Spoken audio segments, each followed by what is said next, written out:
My tweets get more engagement. My tweets get more engagement than the founder of Virgin Atlantic. Like Richard Branson's tweets don't get the engagement mine does. Rusty Rocket's tweets don't get the engagement mine do. When I go into a thread, there's already 1 million hexagons there. My coin's up 10,000x in 2 years with perfect flawless operation. If you didn't stake it, if you staked it, you're up 2x after that, depending on how long you staked. I raised 27 million for charity. It's just Bitcoin with a proof of work change. Bitcoin inflates to reward miners to blow up the environment and murder the price. Hex inflates to reward people for locking up their coins and protecting the price. So Bitcoin inflates to hurt the price. Hex inflates to protect the price. That's it. Okay, but and we use Ethereum miners instead of Bitcoin miners. That's it. But what has it done compared to what, like, if you want to, okay, if you, let's be fair about it, right? Sure. I'm a Bitcoiner. I'm not a maxi. Yeah. I'm open to everything else. Yeah, so I don't take on the toxicity approach. We have to be toxic, and I don't fuck with that. Right. Bitcoin, Hex. You want to make this argument? Fine. Bitcoin, Hex. Can you honestly say that Hex has done some of the shit that Bitcoin has done currently to go ahead and open up the floodgates for people? Absolutely not. Absolutely not. Hex has not done anywhere near as much as Bitcoin has done, which is why Bitcoin's at the top of its S curve, and Hex hasn't started its yet. And I think it's so funny. Will go ahead and hold on. You believe Hex is going to overtake Bitcoin? Yes. Yes, I do. It's a better product with less negative externalities, a superior website, a superior founder, a superior community, superior price performance, superior features, superior everything. Like I don't. Oh my God, Bitcoin sucks so bad. It's just crazy to me. So first of all, when was the best time to buy Bitcoin? When it sucked the most, when there was no liquidity, when Satoshi owned 100% of the coins, when there was only one place in the world to buy it, Mt. Gox.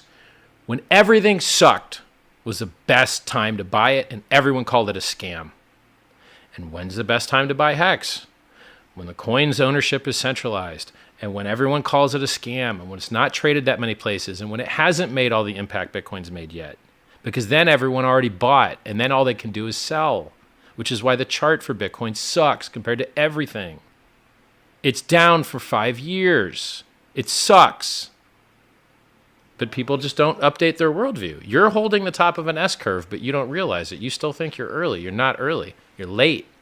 It's over. Dunzo. I obviously have I disagree, but listen. What? Okay, so what's going to pump harder, Ethereum or Bitcoin? Well, hold on. Let's look at it this way. Do you care about security? Oh, absolutely. Okay. Do you realize Bitcoin's been hacked? What hasn't been hacked? Hex? We can make a statement for everything. Nope. But I'm just saying no, in you general, can't. Let me give you a list of coins that have had bugs called inflation bugs where anyone could mint as many free coins as they wanted. Bitcoin twice.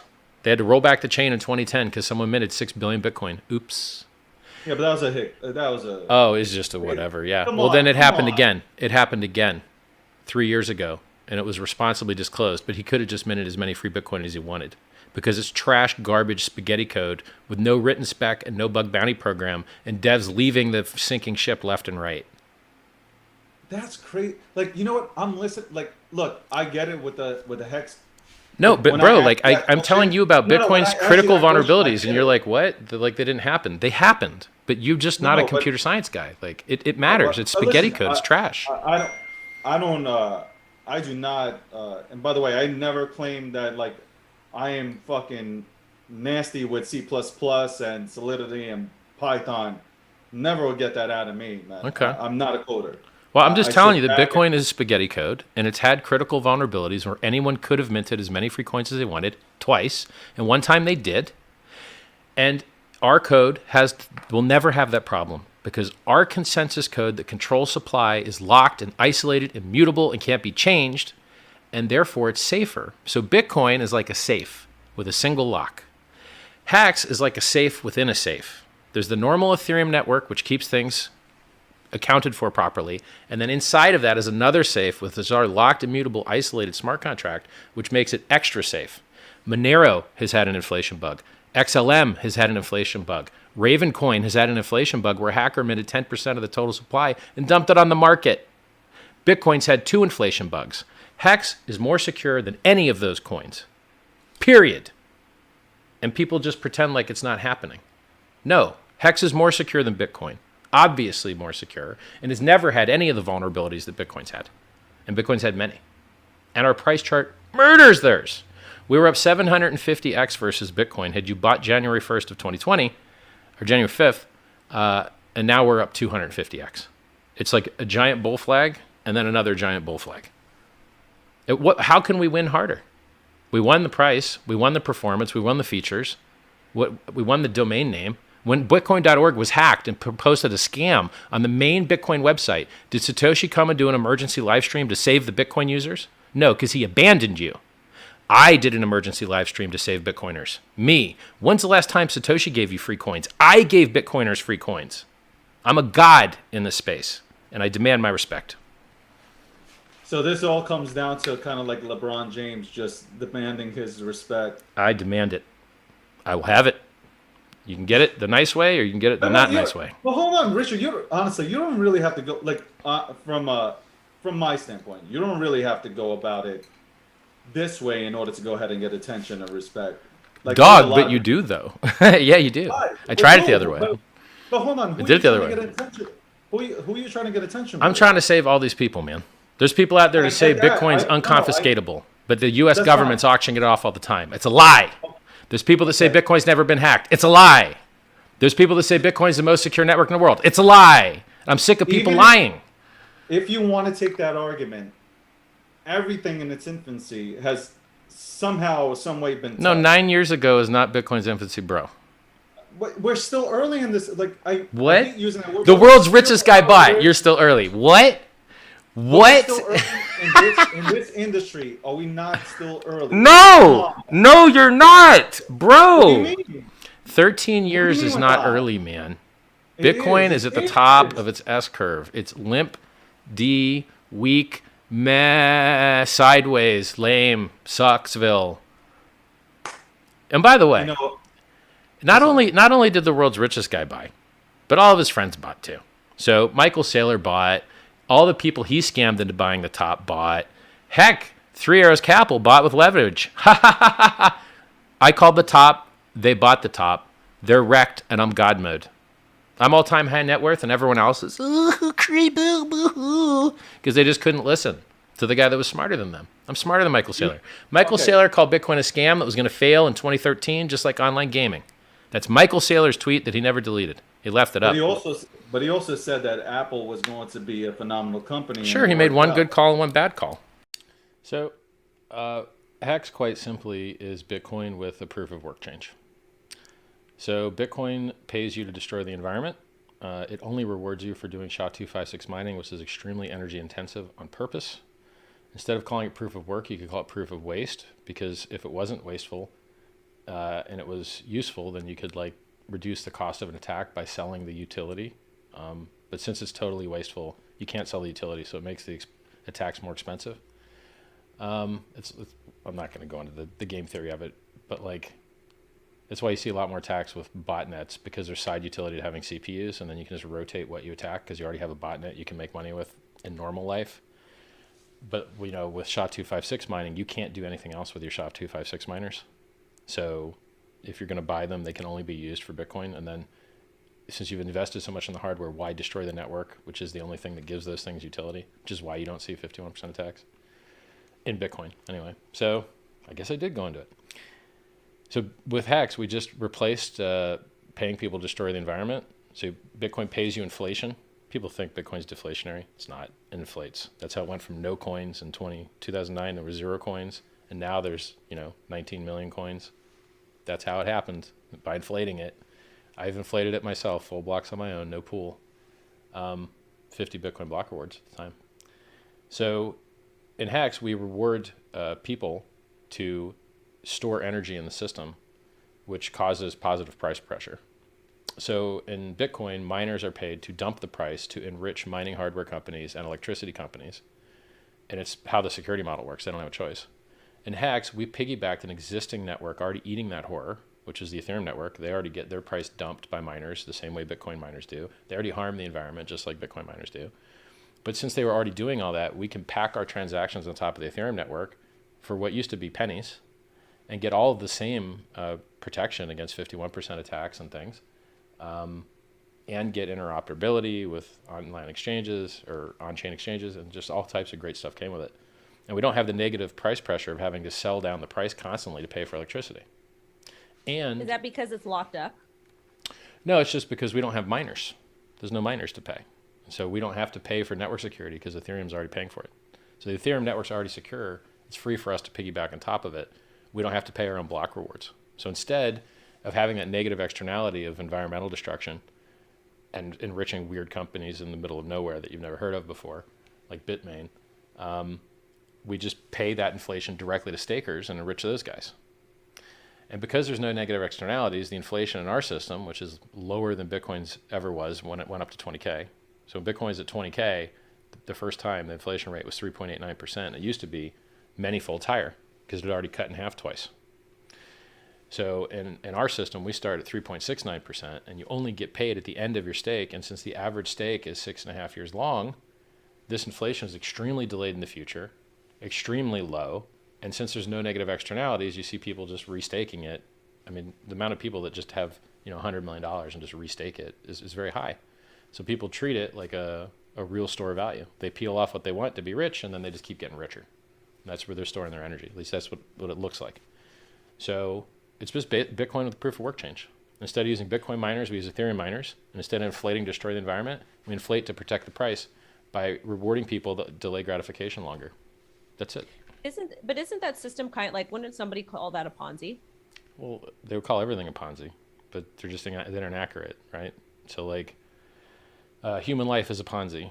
When you get old and you can't take care of yourself anymore, you have offspring that's going to take care of you. Well, what if you don't have anyone to take care of you? Okay. The stock market only goes up if the next guy buys. The value. Well, we all know that the stock market is a regulated Ponzi, 100%. Well, it's like everything. This concept that's the price of stuff goes up when people buy it is like, yes, that's how supply and demand works. Yes. Correct.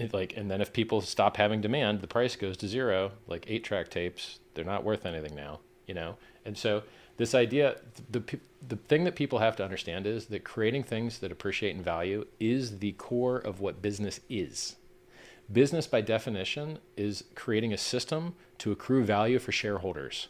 Period. And a well-designed cryptocurrency is a system which accrues value for the people that own parts of it. They're very similar in that way. There's just decentralization.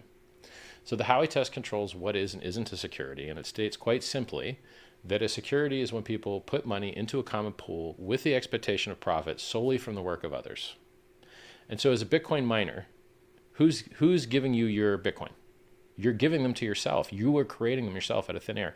The fruit of your own labor is creating Bitcoin out of thin air, which is why Bitcoin is not a security. Okay, in Hex, who gives you your Hex? You give you your Hex. Does anyone else give you your Hex? Nope. You're the only person in the entire world that can mint your Hex, just like a Bitcoin miner. Except instead of destroying the environment, you're locking up your coins. I disagree with that because I think first off, I think the Howey test is stupid and I think it's outdated because we're talking about something that is a little bit, we're talking about laws from 1933 or 1930s where we didn't have fax machines, computers, and all of that type of stuff. I don't think we have fax machines anymore either. Well, we're old. In healthcare, you have to use I know. Yeah, I know. Some lawyer crap too, but sure. Most people don't. Yeah. But what I'm saying is that we're talking about Bitcoin, like we're talking about Bitcoin miners, they're looking to make a profit because they're essentially kind of facilitating that transaction for somebody that wants to send it. And kind of the same with Hex, but a little bit differently from the way that you explain it, is that you're locking it up. And if you want to pull some out when that period But you don't ends, have to lock it. The price went up 1,000,000% without locking it. Did you need to lock it? The price went up 1,000,000%. I thought you didn't have to lock it. No. The vast majority of coins are not locked, which is why the payouts for locking are so high.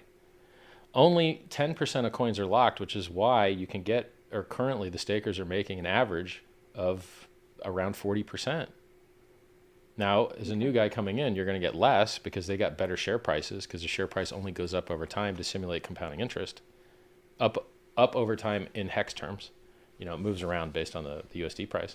So when the price of something goes up 1,000,000%, do you really care about your extra 40%? It's nice. It's awesome, but you don't need it. It's the minority of the gains.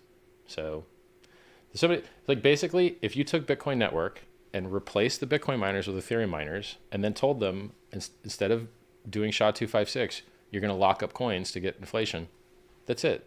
That's all. That's it. It's a proof of work change. We use proof of weight instead of proof of work. Okay. All right. Fair enough. Now let's talk about pulsechain. What Sure. the hell is pulsechain? Oh, Why? that's awesome. Why? You're gonna Actually, love it. I want to know why. What is pulsechain? And then I want to know why you have Hex and now there's pulsechain. Sure. Is there a need for two projects? Oh God, yes. They all amplify each other. Every one of my projects amplifies the other projects. Educate me, enlighten me. Sure. So do you wish gas fees on Ethereum were cheaper? Yes, that's Me why too. I use layer 2 solutions at times. There you go. So the only way to reduce the price of a thing is to increase its supply or reduce its demand. That's it. Period. Finito. Well, Ethereum has been talking about increasing their supply for a really long time. With sharding, it's about 8 years late or 6 years late, or some number of very years late. So they're going to do ETH 2.0. You want to know a funny secret people don't know about ETH 2.0? I think that ETH 2.0 is one of the biggest jokes in the space because they keep moving the date. I get that technology takes a while to perfect, but at the same time, it's like you've got so much effing money that you've raised from the sale or whatever the heck you were doing. Why are we taking so long to do this? Well, it's a tragedy. Well, I mean, so basically, Tell me the secret. well, the secret is that Ethereum 2.0, this merge that they say is going to be occurring, doesn't increase the capacity of the network at all, and therefore doesn't give you cheaper transactions at all. So eventually, one day, maybe they hope to get sharding into Ethereum 2.0, and then maybe that day, maybe if it ever happens, you might get cheaper gas fees. And so what I'm doing is I'm adding capacity now so that gas fees can come down now. So this pulsechain is so awesome. It's so miraculous. Is So- it your baby? It is just a miracle that someone didn't already do it. It's a miracle that someone left this opportunity for me to do.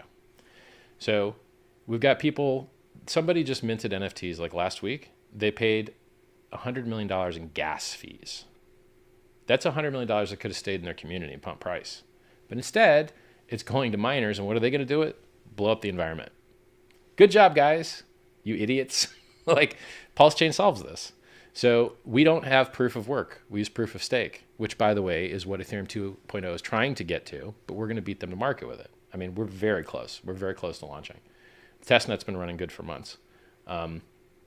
So we remove the negative price pressure of miners dumping to pay for electricity, remove the environmental harm. Instead of paying miners a block reward, we pay validators 75% of the fees, and the other 25% get burnt. So it's deflationary. There's no inflation to pay validators. They only get 75% of the fees. The other 25% gets burnt. And so the more transactions that happen, the more positive price pressure you get because you're reducing supply. You're just burning 25% of all the fees. Now you get higher throughput, which also, so the transactions are 3-second blocks instead of 13-second blocks. So you've got 4 times the throughput just for block times, but you can also have higher gas limits as well because you've got less validators and they don't have to coordinate over so many nodes. And you have stronger nodes on average because there's less nodes, et cetera. So you've got higher throughput, lower fees, world's largest free airdrop. When Ethereum 2.0 comes out, you're not going to get any free coins. But when pulsechain comes out, you're going to get a copy of all of your coins that you have on Ethereum network on the Pulse network for free. You don't have to do anything. You click one button, your MetaMask pops up, says you want to change networks. You click yes, you're on the new network. You don't have to do anything. You don't have to sign up. You don't have to do anything. Everything just works. You might have to add an ERC20, like paste the address in there. And we've even got a tool that helps you do that. So what else is awesome about it? Now we've reduced the load on the Ethereum network, and you don't have to use bridges. So let's talk about bridges. $600 million was lost to the Axie Infinity hack bridge. $300 million was lost to the Solana wormhole bridge hack. $6 billion was at risk in the Polygon bridge, but they caught it before anyone used it. There's like roughly $1 billion, let's say, of money lost to bridge attacks. In our system, you don't have to use the bridge because you already have your coins on the other side because you already got them for free.